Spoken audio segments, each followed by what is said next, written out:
और शुरुआत संसद से जुड़ी खबर के साथ राज्यसभा में राष्ट्रपति द्रौपदी मुर्मू के अभिभाषण पर धन्यवाद प्रस्ताव पर चर्चा हो रही है। चर्चा की शुरुआत करते हुए भाजपा सांसद सुधांशु त्रिवेदी ने कहा कि नरेंद्र मोदी लगातार तीसरी बार प्रधानमंत्री बने हैं और उन्होंने पूर्व पीएम नेहरू जी की बराबरी कर ली है। उन्होंने एक किताब का संदर्भ देते हुए कहा कि प्रधानमंत्री के लिए नेहरू जी को 0 वोट मिले थे और एक मोदी जी हैं जिन्हें सर्वसम्मति से नेता माना गया है। सुधांशु त्रिवेदी ने कहा कि भाजपा ने हर क्षेत्र में प्रभाव रखने वाली राजनीतिक पार्टी के रूप में खुद को स्टैब्लिश किया है।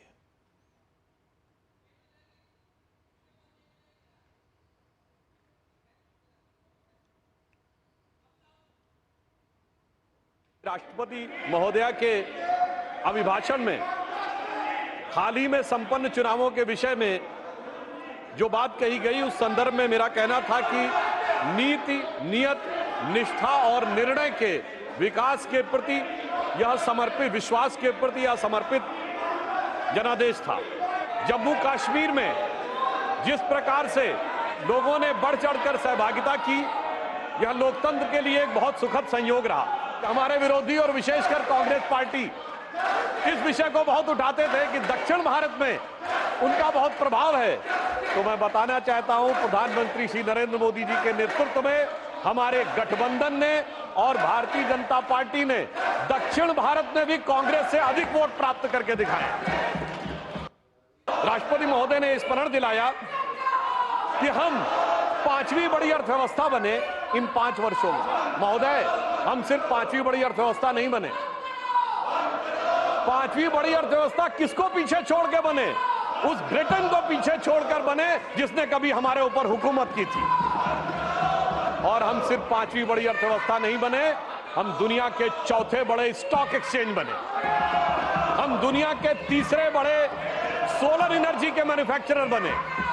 हम दुनिया के 3रे बड़े ऑटोमोबाइल के मैन्युफैक्चरर बने।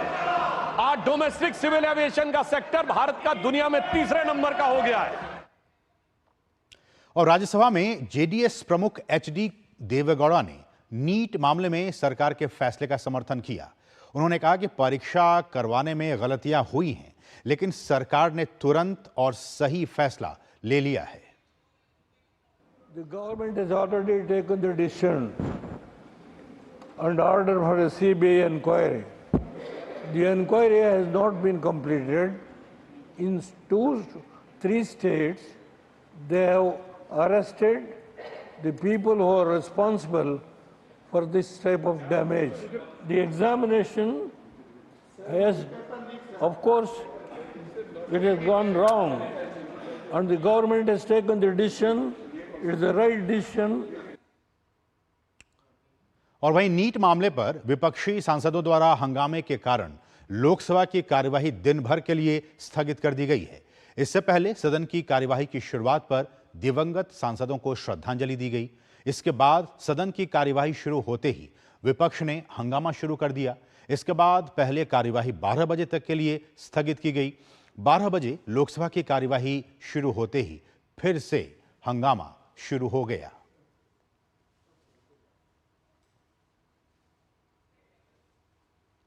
और लोकसभा में हुए विपक्ष के हंगामे पर संसदीय कार्य मंत्री किरेन रिजिजू ने कहा है कि विपक्ष नियमों को ताक पर रखकर हंगामा कर रहा है। उन्होंने कहा कि विपक्ष संसद की गरिमा का ध्यान नहीं रख रहा है। उन्होंने कहा कि हम भरोसा दिलाना चाहते हैं कि सरकार चर्चा करने के लिए तैयार है। कांग्रेस पार्टी की ओर से आज ऐसा मुद्दा उठाया जो संसद के गरिमा के लिए बिल्कुल ठीक नहीं है। कांग्रेस पार्टी के नेता ने ये कहा कि धन्यवाद प्रस्ताव पे चर्चा ना करके दूसरे विषय पे चर्चा किया जाए। ऐसा नियम बिल्कुल नहीं होता है। भारत के संसदीय इतिहास में कभी भी ऐसा नहीं हुआ कि राष्ट्रपति का अभिभाषण का धन्यवाद प्रस्ताव पर बहस ना हो और किसी मुद्दे पे चर्चा हुई है। ऐसा कभी नहीं हुआ। और केंद्रीय मंत्री गिरिराज सिंह ने विपक्ष पर हमला करते हुए कहा है कि विपक्ष चर्चा की जगह सदन में हंगामा करती है। हमारे सहयोगी ने केंद्रीय मंत्री गिरिराज सिंह से खास बातचीत की है। राष्ट्रपति के अभिभाषण पर धन्यवाद प्रस्ताव पर चर्चा आज से शुरू हो रही है और केंद्रीय टेक्सटाइल मंत्री गिरिराज सिंह हमारे साथ हैं बातचीत के लिए। राष्ट्रपति के अभिभाषण के दौरान भी और बाद में भी विपक्ष ने जिस तरीके से कई सवाल खड़े किए, क्या लगता है कि अभिभाषण पर जब चर्चा शुरू होगी तो विपक्ष का रवैया वैसा ही देखने को मिल सकता है? देखिए, चर्चा करने में सरकार को कोई आपत्ति नहीं है, चर्चा के लिए ही सदन है, लेकिन चर्चा करें तब तो रगड़ा करते हैं, हाउस को ग्रेब करते हैं। ये दुखद है लोकतांत्रिक व्यवस्था के लिए। चर्चा के लिए ही तो ये सदन है। जो भी विषय उठाना हो उठाएं, लेकिन मर्यादित तरीके से उठाना चाहिए और खूब पुरजोर चर्चा करनी चाहिए, लेकिन सदन को ग्रैब करना ये उचित नहीं है। कहा जाता है कि सत्ता और विपक्ष जो है दोनों की बड़ी भूमिका होती है और विपक्ष चूंकि अब थोड़ा ताकतवर हो गया है तो ऐसे में सत्ताधारी पार्टी के लिए थोड़ी चुनौती दिख सकती है। देखिए, मैं आपसे पूछता हूं, ताकतवर किस माने में? क्या सदन में 2 बार विपक्ष कमजोर था, 14 से 19, 19 से 24, तो क्या उनके अधिकार का हनन होता है? नहीं होता है। और शब्दों की कीमत होती है, शब्द कभी मरता नहीं, लेकिन चर्चा के बदले रगड़ा जब होता है तब कमजोर और मजबूत का सवाल आता है। क्या सदन की मर्यादा नहीं है? कोई एक आदमी चर्चा करेगा, 10 एक बार में उठकर, लेकिन क्या पूरे सदन में विपक्ष आ जाएगा? इसलिए आप लोग मजबूत और कमजोर कहते हैं।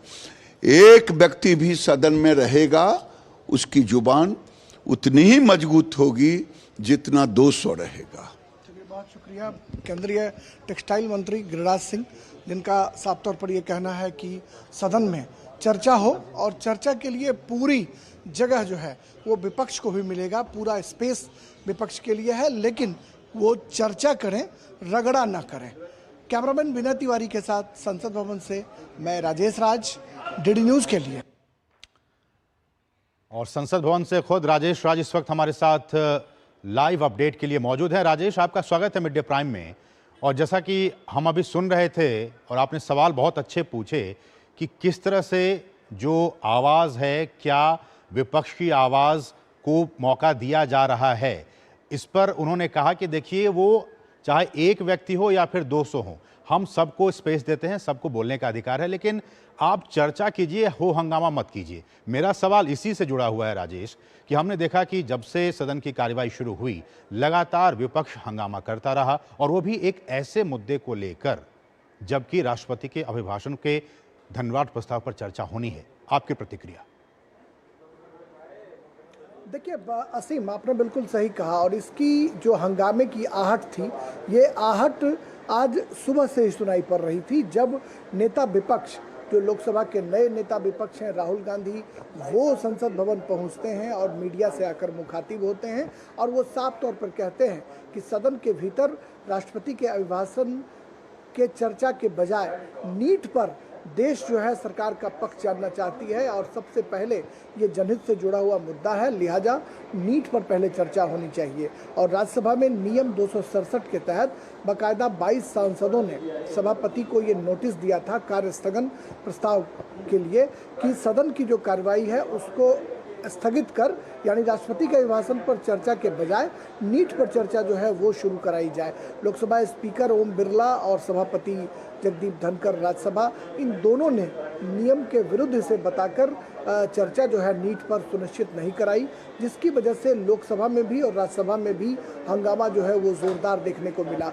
लोकसभा में लगातार हंगामे को देखते हुए सदन की कार्रवाई पहले 12 बजे तक के लिए और फिर दिन भर के लिए स्थगित कर दी गई और अब लोकसभा की कार्रवाई 1 जुलाई को जो है 11 बजे दिन में शुरू होगी और राज्यसभा की कार्रवाई जो है वो दिन में 2 बजे तक स्थगित हुई है। लेकिन इसी हंगामे के बीच सुधांशु त्रिवेदी जो भारतीय जनता पार्टी के राष्ट्रीय प्रवक्ता भी हैं, पार्टी के राज्यसभा के सांसद हैं, उन्होंने राष्ट्रपति के अभिभाषण पर धन्यवाद प्रस्ताव पर चर्चा की शुरुआत कर दी है राज्यसभा में और भारी हंगामे शोर शराबे के बीच उन्होंने सरकार का मजबूती के साथ पक्ष रखा। सबसे जो महत्वपूर्ण बात है असीम, वो ये कि जो पहली बार चुनकर सांसद आए हैं, जिनकी उम्र बहुत कम है और प्रधानमंत्री लगातार ये चाहते हैं कि वो सदन के भीतर रहें, समझें, सीखें, सुनने का उन्हें मौका मिले ताकि वो अच्छा ऑरेटर बन सकें। लेकिन उन सांसदों को सवाल पूछने का मौका नहीं मिल पा रहा, वो सदन की परिचर्चा में भाग नहीं ले पा रहे हैं। ऐसे ही एक सांसद समस्तीपुर से चुनकर आई हैं शांभवी चौधरी, जिनसे मैंने जब बातचीत की एक्सक्लूसिव, तो उन्होंने साफ तौर पर कहा कि हमारे जैसे सांसद के लिए यह एक दुखद पहलू है कि हम चर्चा में पार्टिसिपेट नहीं कर पा रहे हैं क्योंकि सदन की कार्रवाई चल नहीं पा रही है। ऐसे में राजेश, सवाल यही आ जाता है कि जो विपक्ष है, अब जबकि राष्ट्रपति के धन्यवाद प्रस्ताव पर, अभिभाषण के धन्यवाद प्रस्ताव पर चर्चा हो रही है, हर कोई उसमें भाग लेना चाहता है। ऐसे में अगर विपक्ष हो हंगामा करेगा, एक तो सदन की कार्यवाही बाधित होगी, पैसे जो है हम जानते हैं कि 1-1 मिनट की कार्यवाही के में कितने पैसे खर्च होते हैं, उसकी बर्बादी होगी, और जो नए सांसद हैं, जैसा कि आपने कहा, उनको भी अपनी बात रखने का मौका नहीं मिल पाएगा। ऐसे में विपक्ष को भी समझना चाहिए कि वो कंस्ट्रक्टिव पॉलिटिक्स करे, कंस्ट्रक्टिव विपक्ष की भूमिका निभाए। देखिए, बिल्कुल सही कहा आपने, और सत्ता और विपक्ष दोनों की लोकतंत्र में एक बड़ी भूमिका होती है। और डॉक्टर राम मनोहर लोहिया कहा करते थे कि सत्ता अगर शरीर है तो विपक्ष जो है वो सदन की आत्मा होती है। और शायद यही वजह है कि किरण रिजिजू संसदीय कार्य मंत्री जब मीडिया से मुखातिब हुए तो उन्होंने साफ तौर पर कहा कि सरकार हर मुद्दे पर चर्चा कराए जाने को लेकर तैयार है, हम सख्त से सख्त नीट के मसले पर कार्रवाई भी करेंगे। लेकिन विपक्ष का जो रवैया है वो रचनात्मक नहीं है। विपक्ष को रचनात्मक सहयोग देकर सदन की कार्रवाई में भाग लेना चाहिए।